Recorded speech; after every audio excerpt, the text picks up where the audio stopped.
कसम हमारी बेसर की, तुम्हारे लिए तो मैं सारे जमाने को मिटा दूं। कसम राधा माधव की, अगर आपको साथ पाऊं जो रानी, ये वादा है साहिब बनूंगा तुम्हारा।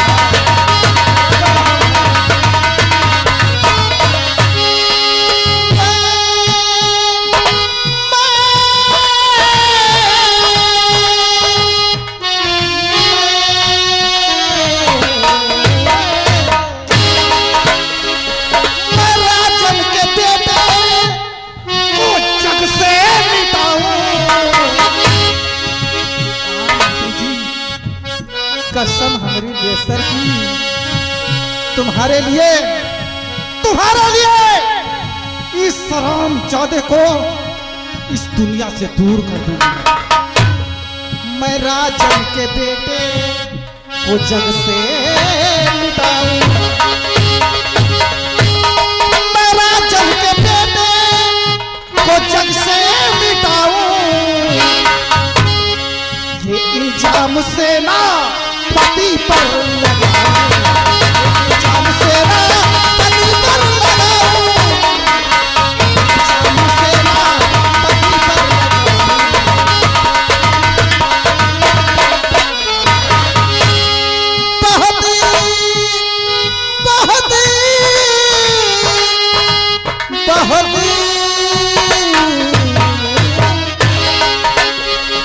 बहुत सा उस पर भरोसा है करते। महाराज सेनापति की बातों पर बहुत बड़ा भरोसा करते। हाँ महारानी, तुम्हारे बाल सफेद होने को आ गए, लेकिन इज्जत कुछ भी नहीं है, कुछ भी नहीं है। बहुत सा उस पर भरोसा है करते,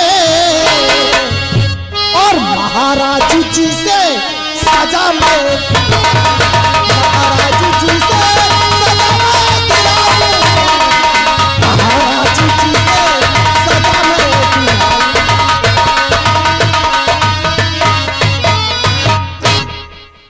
महारानी जी, हमारी तुम्हारी मंजिल एक है। शिवान मनी चचा किंडोरिया से और धर्मार्थ हो डॉक्टर अशोक जी धर्मार्थ हो चिकित्सा की तरफ से 100 रुपए का इनाम, फ्री सेवा है वहां पे है।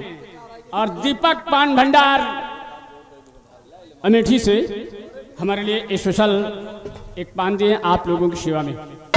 धन्यवाद महारानी जी। कहिए मंत्री जी। लेकिन एक बात हमारी समझ में ये नहीं आई कि युवराज को लेकर कहाँ की तैयारी में लगी हैं। मंत्री जी बोलो। कहते हैं कुछ पाने के लिए कुछ खोना पड़ता है। अवश्य। और अगर ये जिंदा रहा तो हमारे तुम्हारे सपने कभी साकार नहीं होंगे। हाँ महारानी जी। इसलिए मेरा शिकार महाराज का बेटा है, और आप कह रहे हैं कहां लेकर जा रहे हैं। हाँ लेकिन कहां लेकर? मैंने सुना है अपने इसी राज्य में जो घना जंगल है, उसी जंगल में कोई तेजा नाम का डाकू रहता है। तेजा नाम का डाकू? इस दुधमुहे को लेकर मैं तेजा के पास जाऊंगी, कुछ रुपये पैसे देकर उसी के द्वारा इसकी बलि चढ़वा दूंगी। फिर ना रहेगा बांस और ना ही बजेगी बांसुरी। उसके बाद बचेंगे महाराज तो कसम हमारी बेसर की ऐसी जगह मारूंगी।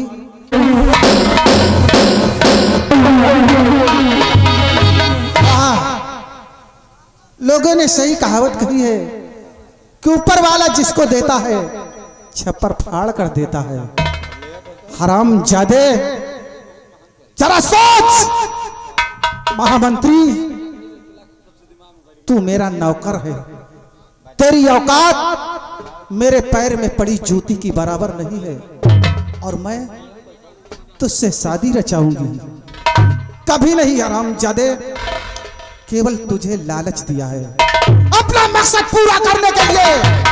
और जिस दिन मेरा मकसद पूरा हो गया, कसम हमारी बेसर की, तुझे इस राजमहल से ठोकर मारकर बाहर निकाल।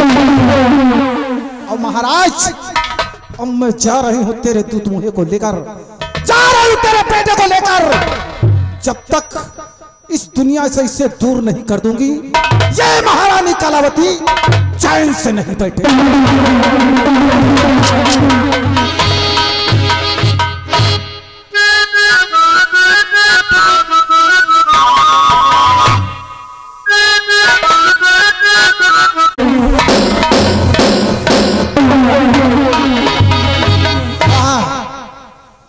लोगों ने सही कहावत कही है कि ऊपर वाला जिसको देता है छप्पर फाड़ कर देता है।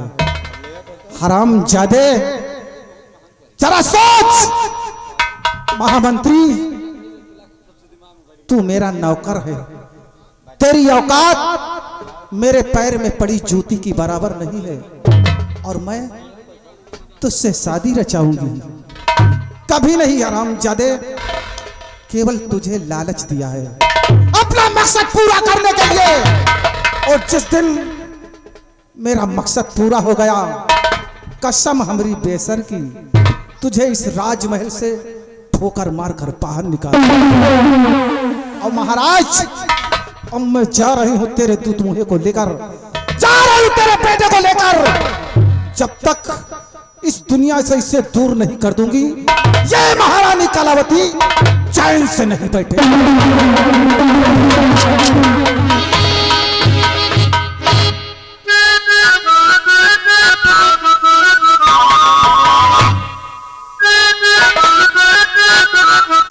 मैं सेनापति की पत्नी, मेरा नाम रूपा है। मेरी शादी के 5 साल बीत गए। हमेशा दिल में एक ही उदासी रहती थी कि मैं कभी किसी बच्चे की माँ बनूंगी या नहीं। लेकिन हमेशा दुर्गे मैया की पूजा करती रही। आज उन्हीं के आशीर्वाद से मुझे बेटा हुआ है। और एक हमारे स्वामी हैं, ना तो उनको मेरी परवाह रहती है, न इस घर की परवाह रहती है। उन्हें परवाह रहती है तो सिर्फ ड्यूटी की। आज उनकी आने की खबर मिली है कि वो सीधे बंगले पे आ रहे हैं। अगर वो आएंगे ना, तब मैं उनसे बात भी नहीं करूँगी। अगर मुझसे पूछेंगे कि मेरी नाराजगी का आखिर कारण क्या है, तब मैं उन्हें बताऊंगी। आखिर स्वामी, आने वाले तो सब आए हैं, तुम कब आओगे और कब नहीं। जब से तुम्हारे आने की खबर सुनी हो, तब से नैन बिछाए तुम्हारा ही रास्ता देख रही हूँ। सावन आया, बादल छाए, बुलबुल चहकी, आने वाले सभी आए, आने वाले सभी आए, लेकिन तुम कब आओगे।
कोटेदार साहब, उनकी तरफ से माने सेनापति की धर्मपत्नी के काम पे 50 रुपया स्पेशल इनाम है।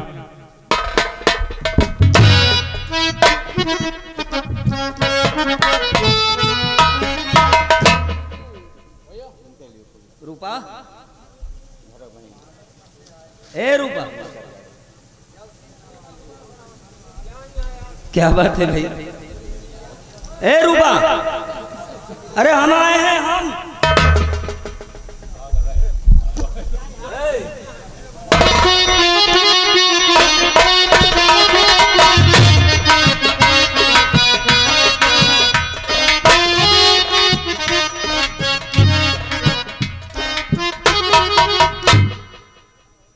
चलो ठीक है भाई, अगर बात नहीं करनी तो कोई बात नहीं, हम लौटे जा रहे हैं।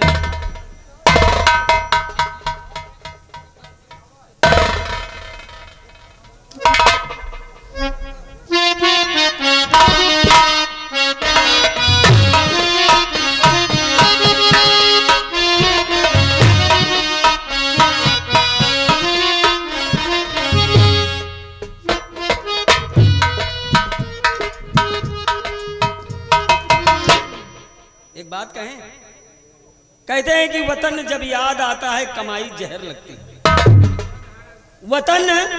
वतन जब याद आता है कमाई जहर लगती है, और मुझे परदेश में तेरी जुदाई जहर लगती है। तुम्हारे मुस्कुराने से मजा देती है इमली भी, मगर जब रूठ जाती हो मिठाई जहर लगती है। क्या बात है भाई? आहा, किसी ने बिल्कुल ठीक कहा है कि बातें बनाना तो कोई आपसे सीखे। आप अच्छी तरह जानते हैं कि मेरी नाराजगी का कारण क्या है, और उसके बावजूद भी आप मुझसे पूछ रहे हैं। देखो रूपा, जब तक तुम बताओगी नहीं तब तक मैं जानूंगा कैसे कि आखिर हमसे कहाँ गलती हो गई भाई? तो सुनिए स्वामी कि मेरी नाराजगी का कारण क्या है। और जितनी तुमको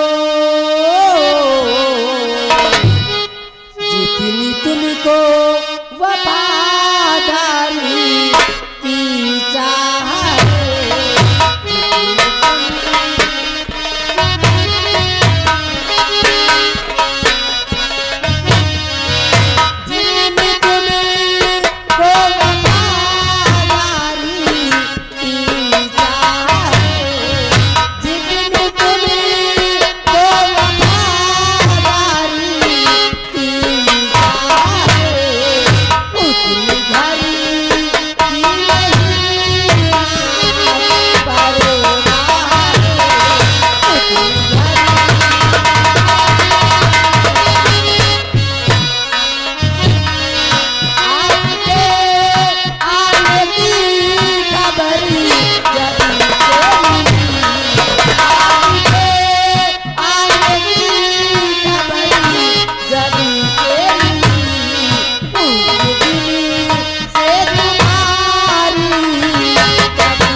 ना तो मेरी परवाह है, ना अपने बेटे की परवाह है, और ना ही इस घर की परवाह है।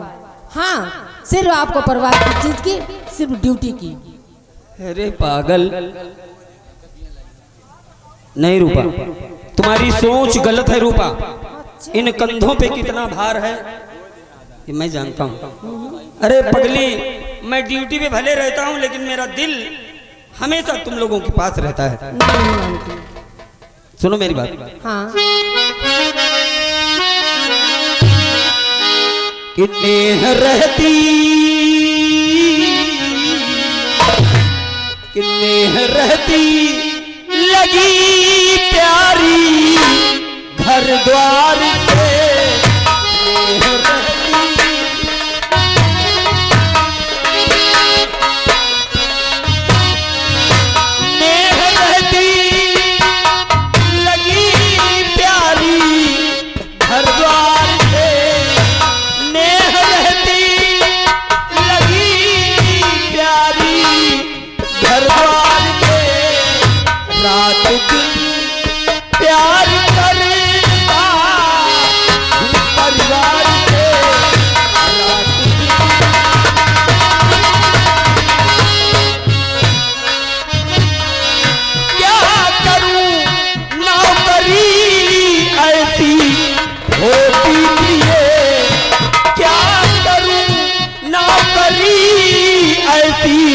होती प्रिय मिलती छुट्टी नहीं मुझको दरबार में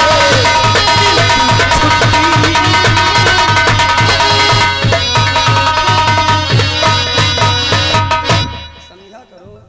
सच में स्वामी, मैं आपकी बातों को समझ सकती हूँ, क्योंकि उस दरबार के आप सच्चे सेना नायक वफादार हैं, और शाह जी को जितना भरोसा आप पर है उतना किसी पर नहीं। लेकिन मैं क्या करूँ, बंगले पे अकेली रहती हूँ ना, इसलिए न जाने कैसे कैसे ख्यालात मेरे मन में आते हैं। पागल, कहते हैं कि खाली दिमाग शैतान का घर होता है, इसलिए हमेशा अपने आप को व्यस्त रखा करो ताकि ये ऊट पटांग के ख्याल दिलो दिमाग में ना हावी हो। आप बिल्कुल ठीक कहते हैं। और हाँ, एक बात तो आपसे बतानी ही भूल गई, सुनिए।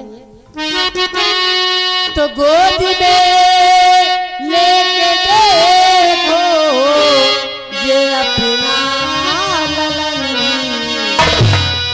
गोद में लेके देखो ये अपना ललन, दुर्गे माँ ने किया अपना पूरा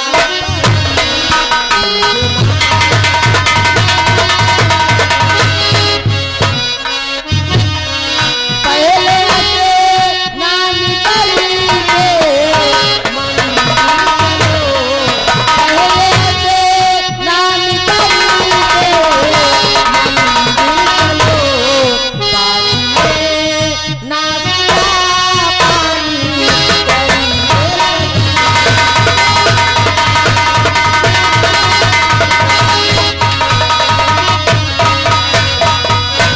आज माँ की वजह से मेरी गोद हरी भरी हो गई है। अब आप पहले स्नान कर लीजिए, उसके बाद चलिए मेरे साथ।